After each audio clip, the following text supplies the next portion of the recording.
Now, ladies and gentlemen, thank you for joining me on this epic Sunday afternoon. Moving on, I've had the pleasure of meeting our guests for today's program at some amazing conventions while attending many of his incredible lectures.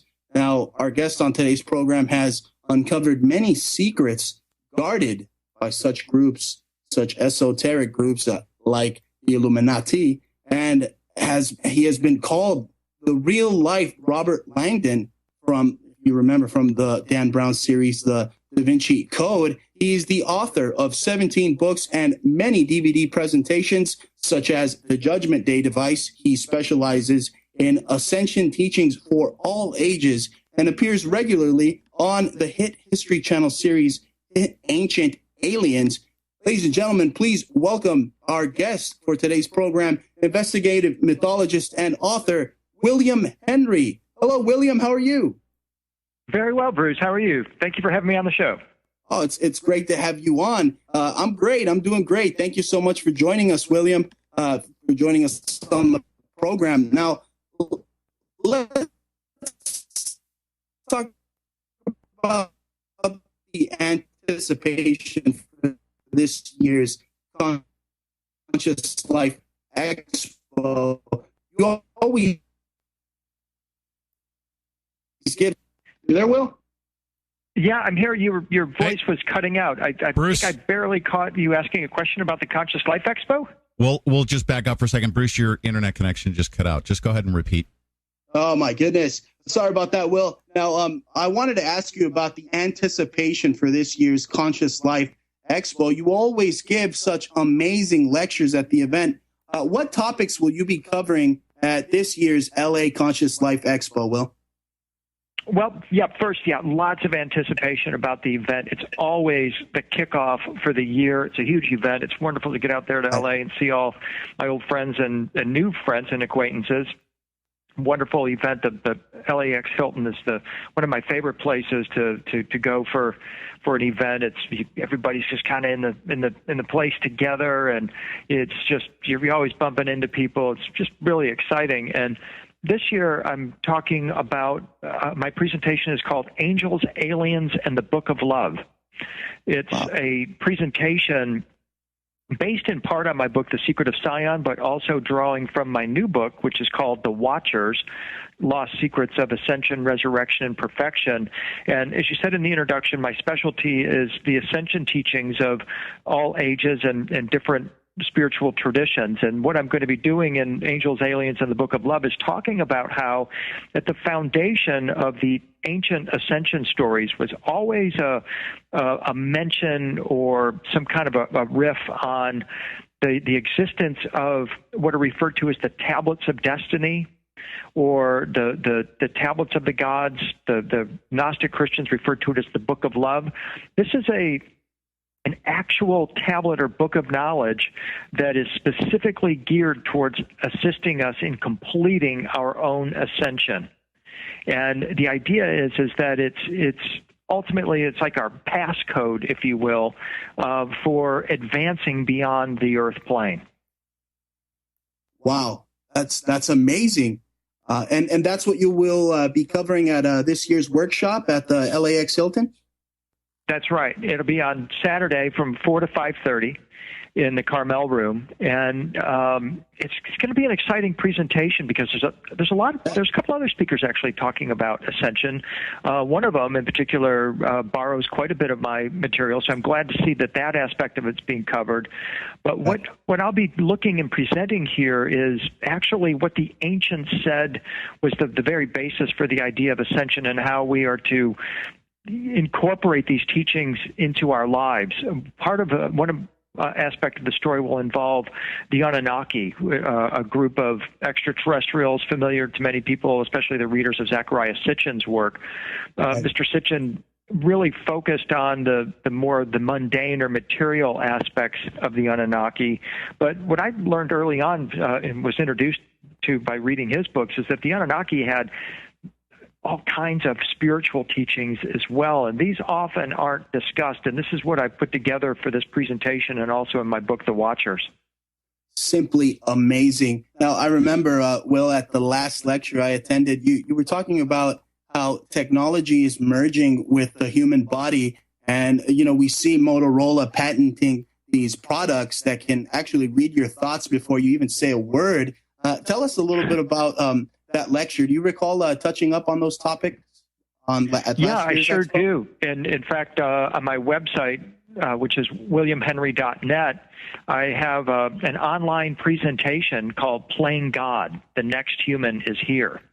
And in this presentation, I go through in an hour and a half. It's kind of like a long news flash of stories literally pulled from the headlines about how we're meshing our flesh with digital technology and the dangers of this for our ultimate spiritual well-being. And it's happening so fast, and the average individual is simply not aware of this acceleration of this technology and how the major corporations in Silicon Valley are aiming this technology at human skin. We're literally in the process of blending or merging four key technologies: our genetic technology, our nanotechnology, our neuroscience, and our our brain science, and merging them all into one cohesive and seamless technology that's aimed at the skin, breaking the skin barrier and literally creating a new skin for humanity. That's absolutely incredible. That obviously can't be good for your health. I mean, we could definitely see some type of cancer coming from via all these type of devices they're trying to put into humanity. Well, I mean, we're so close to crossing this skin barrier, and that's where it gets really alarming. As if it's not bad enough. I mean, we live in this pollution, a matrix of pollution, electromagnetic and otherwise, and we're being transformed by our interaction with the computer. It changes our brains, it changes our social dynamics, and now it's about to change our bodies. Our bodies are about to be subsumed or consumed by a new super advanced internet that's coming online that will feature artificial intelligence, and all of us will be forced to be part of an actual node, a data bus on this new internet. Microsoft has patents for the human body as a data bus as well as an electrical device. And so you start to see this, and you clearly realize that this is going to happen within the next 5 years. What we're seeing now is, and by the way, I started writing about this in 2003 in my book, The Cloak of the Illuminati. And when I wrote that book, this was the conclusion of the book. I ended the book with a government report that was encouraging. It was the Defense Advanced Research Projects Agency that was encouraging the fusion of these technologies and aiming them at the skin. And in 2003, I thought we were probably 2 to 3 decades away from that. And here we are just a little over 10 years later, and we're already seeing signs of it in the marketplace.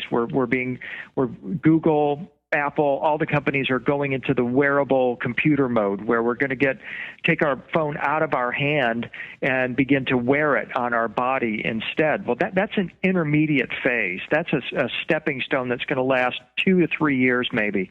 By 2020, they will have this technology introduced where we're going to be putting the temporary tattoos on our skin, but that is just the preamble for actually going into the skin. And I believe it's 5 years away at most. Amazing. Just like Hitler's Germany, only these tattoos have RFID. Incredible. Yeah, exactly. And the promise of this is that we can transform, that the human body is meant to be transformed and, in fact, is meant to be perfected. This is a mindset that actually began with the invention of eyeglasses. With the invention of eyeglasses came the idea that the human body is improvable. Before that, the church's position was, hey, if God wanted you to see, darling, he would have given you a good set of eyes. So sit down, shut up. There's nothing you can do about it.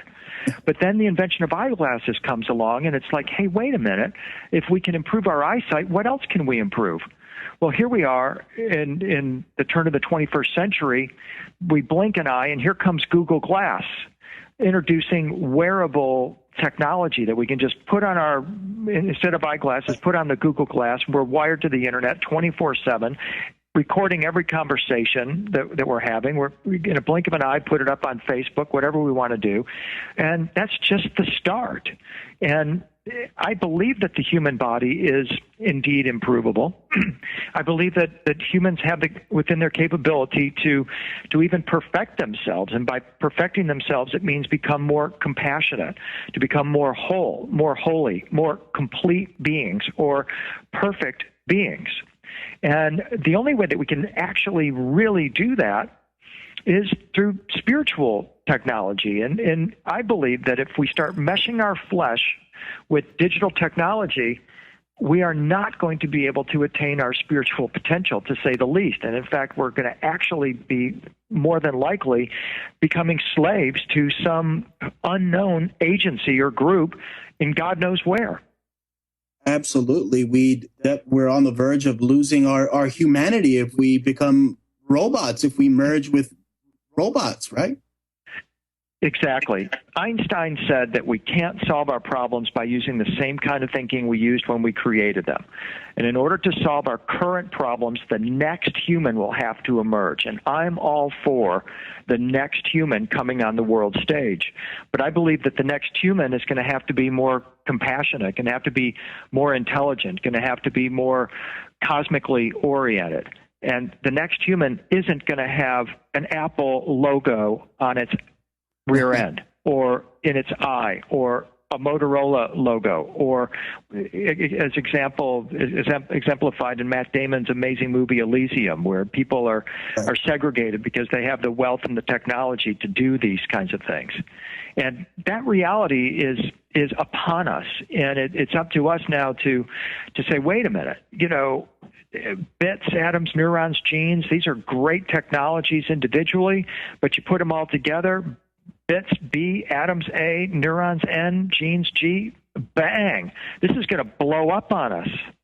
And it definitely is. Most aren't aware of where we're at. The next human is here, and he's stepping out of Silicon Valley, stepping out of Hollywood, and we're being shown this on a daily basis, and we have to decide the limits of this technology, because what we're doing is really playing God instead of transforming ourselves into more divine beings.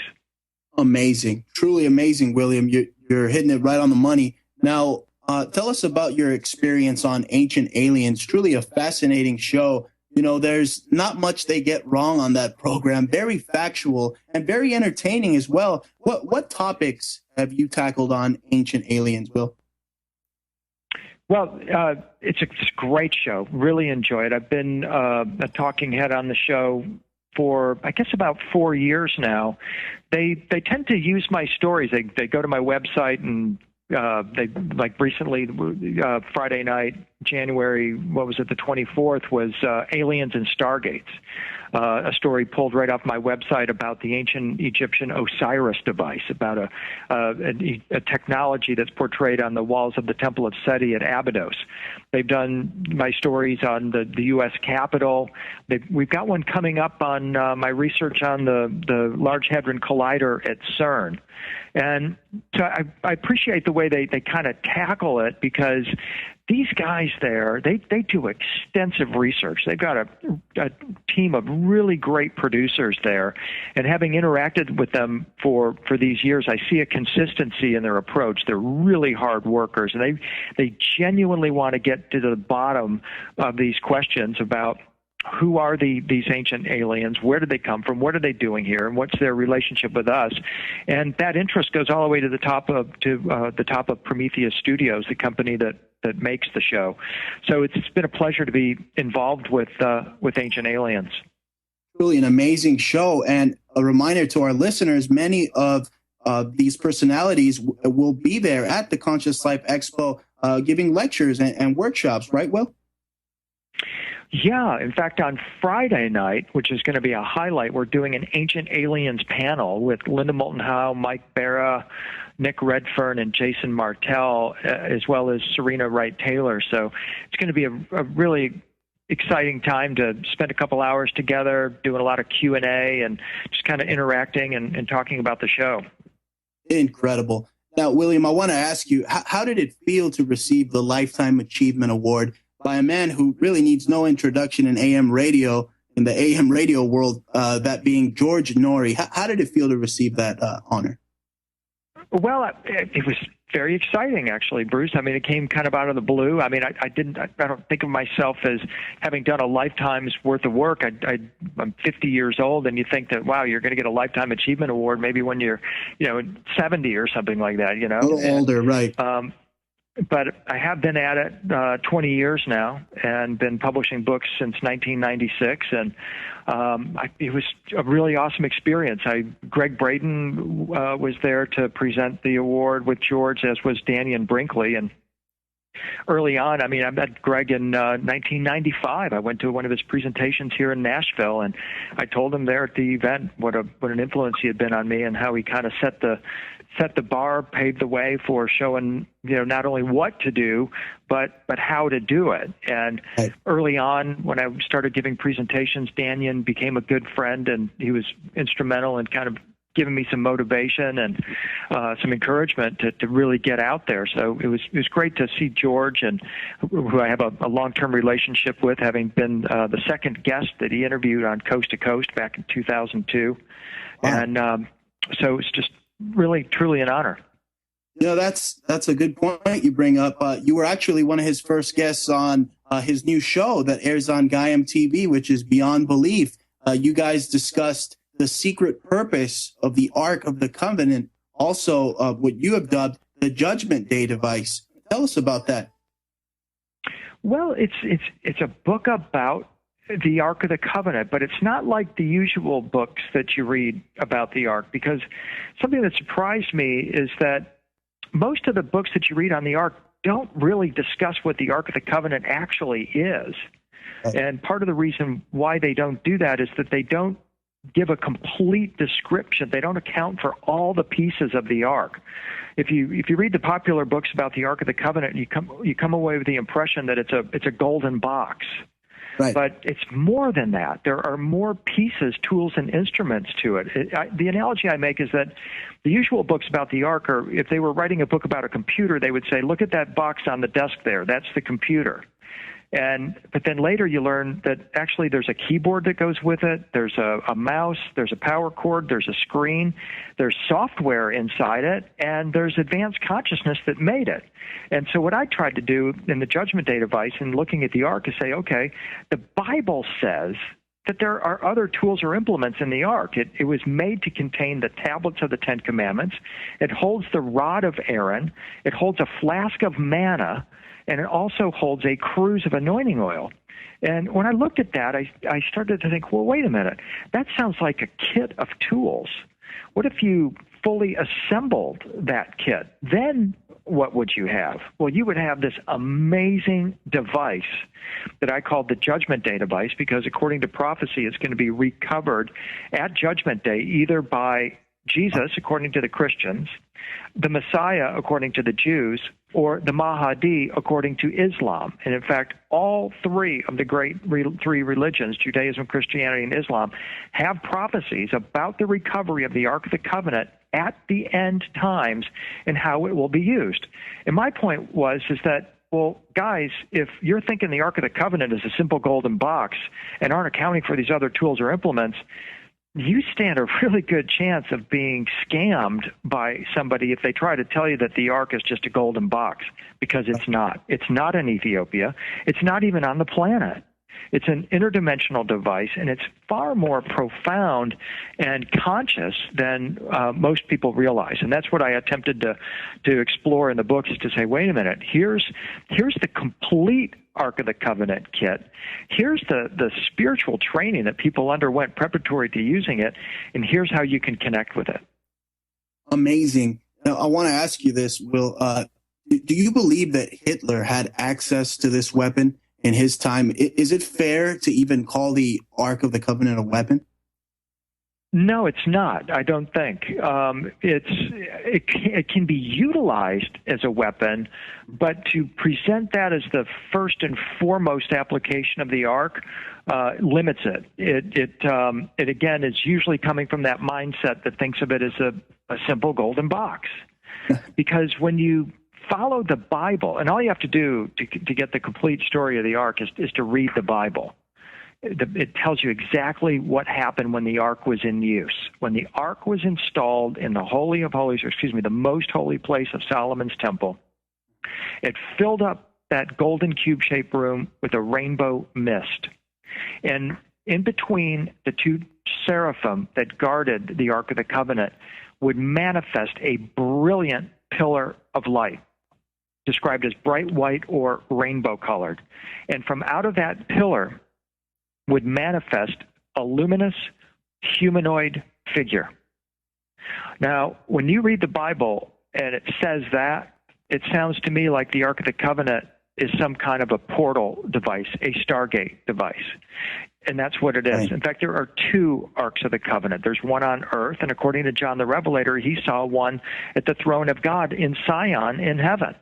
So I started to develop this conception that the Ark of the Covenant is a sort of a Stargate device that has one on earth and one in heaven, and it's used as a way of stepping down in frequency or vibration, these very fast-moving beings, these superluminous beings that are actually, we think of them as angels, but they're more like type 3 or type 4 beings on the Kardashev scale. They're non-physical light beings that can take on physicality, and the Ark of the Covenant is used as a tool for them to manifest in physical reality. Amazing stuff. We'll be right back. Hold those thoughts. We'll be right back with more from William Henry on the Bruce Montalvo Show. Stay tuned, folks.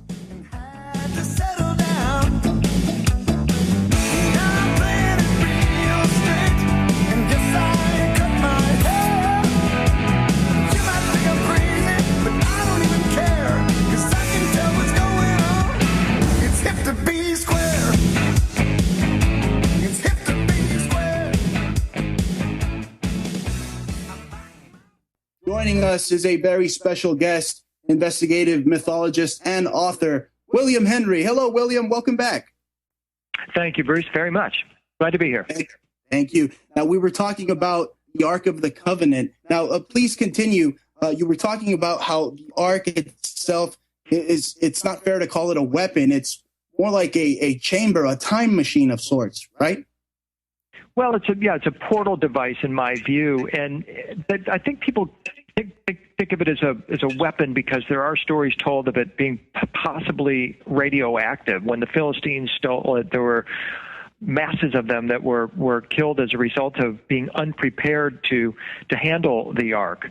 And so they flip it into this idea that it's an advanced weapon, and there's no doubt that people like Adolf Hitler have sought it for the love of power rather than the power of love, which is ultimately what the Ark of the Covenant is. It's a device that's powered by love that's meant to assist us in our own transformation into divine beings. And so if you're following the path of the Ark, whether you think it's in Ethiopia, Timbuktu, or wherever, and you're trying to present it as a weapon, you're depriving people of access to the consciousness that created the Ark and the ability that the individual has to transform. And that's part of my point in writing the books, is to say, look, we've really got to take a serious look at this from a mystical, esoteric perspective. It's not just a mechanical box. It's way more than that. And only by taking this alternative path do we come close to at least comprehending what we're dealing with. Absolutely. We're going to touch up on your book and more about the Ark of the Covenant in a little while. But I wanted to ask you, William, as a investigative mythologist, you travel around the world bringing the truth about our ancient ancestors, our history, the history of the human race, that age-old question, where did we come from? Tell us a little bit about your travels and your up-and-coming trip to basically a sacred journey to the portals of southern France. Tell our listeners about that. Yes, I really started my quest for these mysteries in 1982. I read the book Holy Blood, Holy Grail when it was first published, the very month it was published in 82. I was a sophomore in college, and it introduced me to this idea of this parallel mystery tradition, and talked about various sages and avatars, including Jesus, that had access to these secrets and how they were persecuted by the religious and political authorities throughout time. And so ever since then, I've been pulling on this golden thread, so to speak, of these mysteries. And always what you discover is that at the heart of these ancient mysteries is the core idea that humans have the ability to transform into what we think of as angels or more divine beings. And all along, the establishment religious authorities have sought to keep those teachings from ordinary individuals. Perhaps they're doing so for benevolent reasons. They might be misused. Hitler or somebody might come along and try to use them to weaponize them or whatever. Right. But there are various places around the world where you find that are noted as repositories for these teachings. And one of these places is in southern France. It's the area around Rennes-le-Château and what's known as the Languedoc region. It's an area with a very rich ancient history going back thousands and thousands of years. People have been coming to this area and depositing secrets for eons. And it's the land there itself is considered to be sacred. In fact, I believe that the land itself might have the mystery teachings actually encoded within the rocks and the streams and the trees, as if you're walking into just a giant area that's capable of transforming you just by being there. This is the Tibetans call this the Terma tradition, where hidden treasures or hidden mystery teachings are hidden in valleys and in mountains and in other areas. And by going to these places, you're able to tap into these mystery teachings. Incredible. That's absolutely amazing. Now, I wanted to ask you, did you take any courses in anthropology? Is that something that you would recommend to anyone out there wondering about how do you become a investigative mythologist? I would recommend more mythology classes, English literature, ancient history. Some good science classes would be great, too, because what we're discovering is just how much modern science is actually mirroring what the ancients could do. I mean, you can go into a Greek mythology class and learn all day how Hermes, the god of crossroads and the translator of the mysteries of heaven and earth, had a helmet that made him invisible, and how he had winged sandals, and how he had a cape that made him superhuman. And then you go to MIT and you look and you say, well, what are you guys working on? Oh, well, we're working on an invisibility cloak and a helmet that you can put on. And we're also working on teleportation. And it's like, well, wait a minute. I've heard this before. You guys are duplicating exactly what what the ancient gods had the capability of doing. Yeah, they're going back and looking through our past, seeing what they can't patent next, right? Exactly. And so then the question becomes, well, did Hermes, did Athena, did these ancient gods in Greece, did the Egyptian gods, Osiris, Thoth, and all these other guys, were these just extraterrestrials with high-tech toys? Were they flying around in tricked-out Benzes and this kind of thing? Probably not, because what they always tell us in these stories is that these are attributes of the divine beings. These are capabilities that they possess within their own consciousness.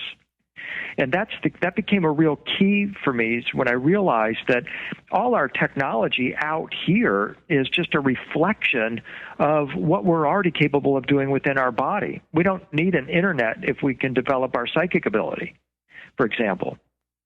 And we indeed have the ability to develop spiritual powers that they refer to in India that gives us the power of levitation, the ability to walk through walls, walk on water, instantly materialize our wishes. We don't need nanotechnology for that. We can do it with our mind, with our consciousness.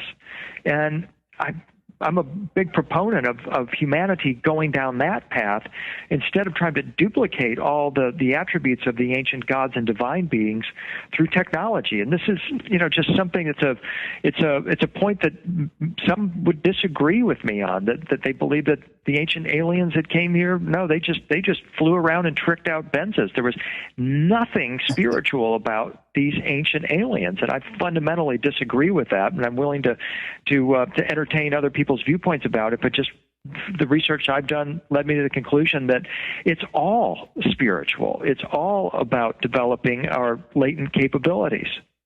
That's right. I mean, just ask the tribes of Utah if the extraterrestrials weren't spiritual, and they'll tell you otherwise, right, Will? Yeah, exactly. And it's a hard thing to get around, to wrap your mind around as part of it. And I understand that is kind of one reason why people say, oh, they're just flying around in tin can spaceships, But I mean, if you follow that track, then NASA says through their 100-year Starship program, they believe that we will have a warp craft within 100 years, just like Star Trek, which means we'll be a Type 2 or Type 3 civilization within 100 years, where we're going to be able to travel from Earth to Alpha Centauri, not in 75,000 years as it would take in a tin can spaceship, but in 2 weeks, which is what we could do with a warp drive or a Stargate. So if we're able to do that in 100 years or less, then that means that these ancient god beings who came here thousands of years ago were only 100 years in advance of us, spiritual or technologically speaking. And what they ask you to believe is that these god beings never evolved beyond that. And I just can't fathom that. Because imagine where we're going to be in 100 years if we really devote ourselves to bringing these spiritual teachings forward. Right now, for the first time in human history, we have millions of people worldwide doing yoga. Right. Focusing on their health, eating the right foods. And that has to have a dramatic effect on the collective of humanity. And so my point is, it's like, well, wait a minute, guys. When we're working on raising our vibration or doing our spiritual work, we're actually having a huge impact on the entire planet and the future of the human race. And I say that in part to inspire and to motivate people, because now is the time where we're going to make a decision. Because if we decide that we're going to allow these Silicon Valley companies to have their way, there will be no such thing as an individual within 10 years. There will only be one being here, and we will all be simply data buses as part of this new artificially intelligent being, whether we call it the matrix, the grid, or whatever term we choose to apply to it. Right. It will be a transhumanistic nightmare, so to say. Now, Will, tell us about some of your books, starting with one of my favorites, as we mentioned earlier, Cloak of the Illuminati, Secrets, Transformations, Crossing the Stargate. Tell us a little bit about your writing process for this book. Well, I wrote that book in 2003, I live in Nashville, where we have a copy of a ancient temple called Mount Meru, which was the dwelling of the gods. It was called the Gate of the Gods. It was supposed to be located in a place called Shambhala. And I started following this path that this location here in Nashville is actually mirroring this ancient location, and started realizing that the beings that were able to access this portal or gateway had undergone a fundamental transformation. They were no longer humans as they went through this gateway. They dissolved themselves literally into light. And they symbolized this transformation by the acquisition of a bright white garment of light that was called the pala garment or the miracle garment.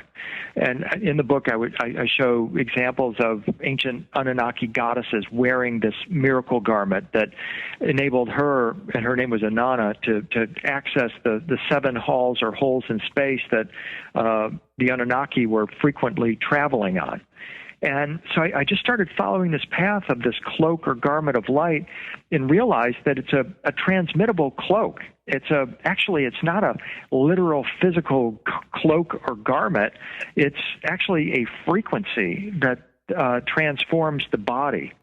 And I just started following the stories of figures such as Elijah, John the Baptist, Jesus, Mary Magdalene. All of them had teachings about how to acquire this cloak of the illumined ones, or this cloak of the Illuminati, as I referred to it. And as I detailed in the book, when you look up the word Illuminati in the Webster's Dictionary, you find out that the original meaning of the word was newly baptized Christian initiate.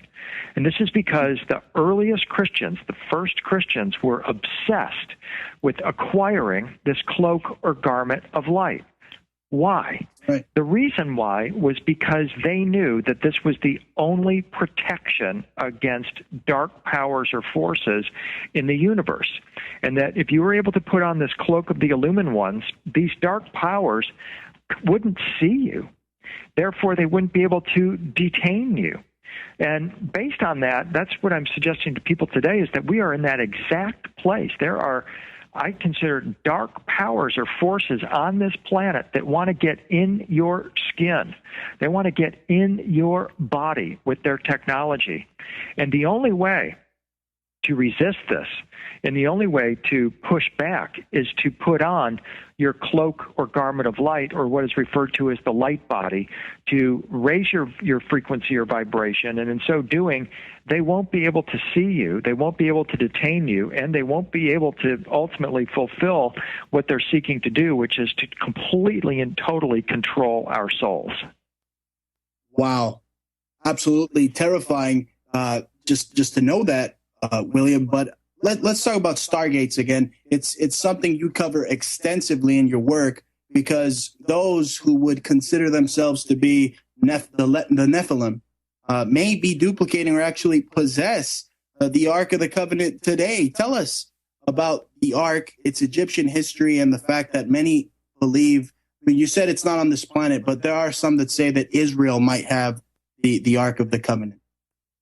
Well, Israel is certainly seeking the Ark of the Covenant. So was Mahmoud Ahmadinejad, and that was one of the other reasons I wrote the Judgment Day device, is to say, look, again, we really got to take a look at this, because Mahmoud Ahmadinejad believed that he is, and still believes, he is the herald of or forerunner of the Islamic Messiah, the Mahdi.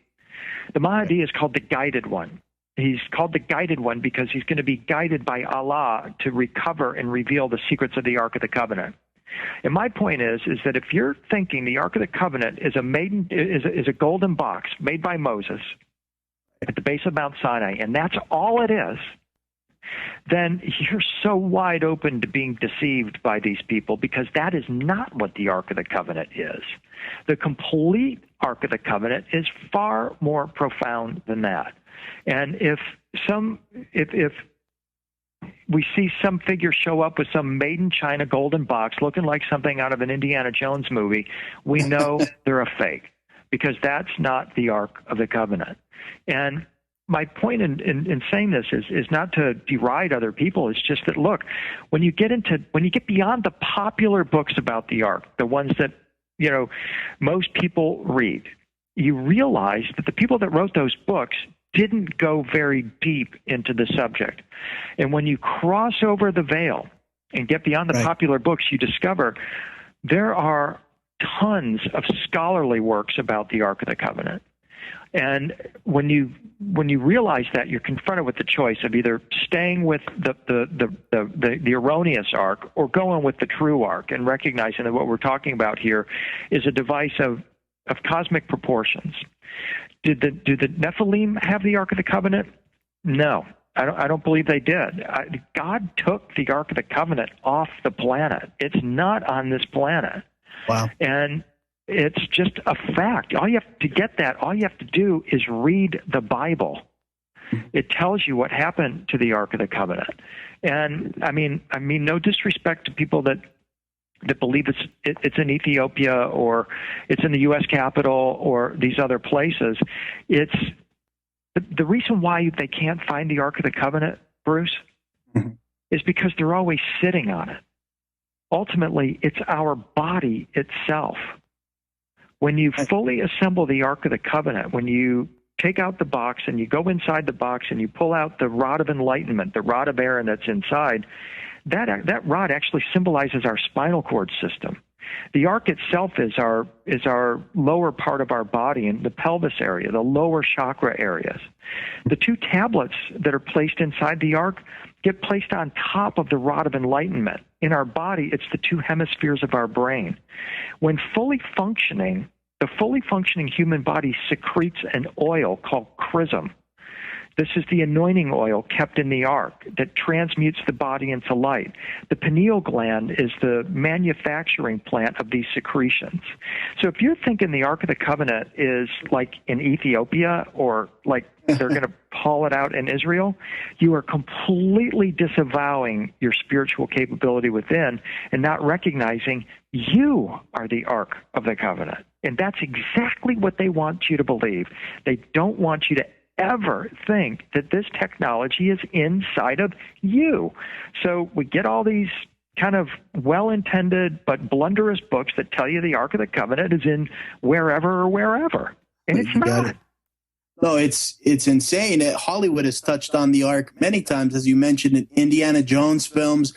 Even Bill and Ted, I saw a publication on your website where it shows Osiris in what looks to be like a telephone booth, like a la Superman. But yeah, you see that Hollywood has sometimes, like Bill and Ted, for instance, they represented the Ark of the Covenant somewhat factually, right? Somewhat. And this is why it gets, I don't want to accuse it of being disinformation, but another good example is the movie Stargate in Contact. I love those movies. It got me on the Stargate trail. But something I bumped up against is that, in the movie Stargate in Contact, they ask you to believe that flesh can go through a Stargate and can travel to another realm. Well, when you go back, and they have the premise that this Stargate was possessed by the ancients. When you go back and you look at the numerous Stargate stories in myth and sacred tradition, whether it be in Egypt, Samaria, or India, or wherever, you find that these stories of gateways are always accompanied by stories of human transformation into divine beings. Flesh cannot go through a Stargate. This is the fundamental boundary. Flesh and blood cannot inherit the kingdom of heaven. It's what the Bible says. And I'm not trying to come off like a Bible thumper here. I'm just giving you, this is the way the Bible says that, hey, guys, if you want to go through the gateway, that's fine. You can do it. But, darling, your meat sack isn't going with you, and neither is some nuclear missile that you might intend to bring with you. Because they out there don't want, little men out there with their little nuclear weapons in space doing major damage. And so there's a kind of fail-safe or a protection mechanism that's built in here, that the only way to access these gates is to transform yourself into a divine being. And story after story after story verifies that that's the case. And so I look at movies like Stargate and Contact and say, gosh, it's great entertainment, but is it an actual teaching about Stargates? No, it's more disinformation about Stargates. Amazing. Yeah, by design, because it's Hollywood. They don't want you in touch with the spiritual being that you are, by design. Right, but just imagine if they could do a film about that, about showing that transformation. I think we're going to be close to doing that here soon, and I think it could be the most mind-boggling movie ever made. Sorry about that. I certainly hope so. Now, William, you've been regarded as the real-life Robert Langdon from Dan Brown's book series, The Da Vinci Code. Tell our listening audience about your book, The Illuminator, and the story of Mary Magdalene. Is that really her next to Yeshua and the Portrait of the Last Supper? Tell us about your book, The Illuminator. Yeah, so my book, The Illuminator, is about Mary Magdalene. The title comes from a 13th century collection of books called the Golden Legend, in which Mary Magdalene is referred to as the Illumined One or the Illuminator. She's considered to be, in this context, the initiator of Jesus. He emerges as her sort of daredevil test pilot. She's an alchemist. She has all these ancient teachings, and especially focused on the production of an oil that can dissolve the body into light. This goes back to the book of Enoch. And, of course, Jesus and Mary Magdalene are considered to be Essenes. It was the Essenes that wrote the story of the Watchers and the Nephilim, and especially told the story of how Enoch was taken to heaven by Michael, who rubbed this oil on his body and dissolved him into glorious rainbow-colored light, just like the Watchers. Well, Mary Magdalene knew the secret of that oil, and I believe that that's the oil that she anointed Jesus with, and it dissolved his body into light in an event that's recorded in the Shroud of Turin, where he dissolves himself into radiant light, is projected through the shroud, and then becomes what's known in the book of Enoch as a translated man or a resurrected being, just like the Watchers. And in fact, this is the subject matter of my new book, Lost Secrets of the Watchers, or the Watchers, Lost Secrets of Ascension, Resurrection, and Perfection. These beings, these super advanced beings, had come to Earth with this teaching about transforming humans into angels or light beings and hooking them up with a cosmic conduit that ultimately led to likely the center of the Milky Way galaxy. And Mary Magdalene was undoubtedly one of their students utilizing these teachings, and this is the reason why when she rolls away the stone on Easter morning and she sees the two angels dressed in white in the tomb and Jesus is gone, she recognizes that these are the Watchers that are there, and they're there because they're the ones who brought this teaching to Earth. Amazing. Truly amazing. Now, before we're running out of time, Will, but before we go, I wanted to talk about Egypt and how cats actually are perceived as divine beings. Now, I mentioned this because of your late and great cat, Boo. I'm friends on Facebook, so I saw that you posted a picture of your cat. And you know what? He reminds me a lot about my cat, Wesley. Tell us a bit about how cats were perceived in Egypt, and a little bit about your cat, Well, yeah, and thank you for asking that, Bruce. Yeah, in Egypt, about 12 miles outside of Cairo, is a place called Leontopolis, the city of the lions. And there was located the temple of Bubastis. She is the cat goddess. And literally at this temple, the cats were worshipped. I'll never forget the time, Bruce, I was in the British Museum looking at a beautiful statue of a cat, and the inscription in the British Museum explicitly said that the ancient Egyptians believed that their gods would and could incarnate as cats. Wow. And so here at the Temple of Bubastis is where they literally worshipped the cats.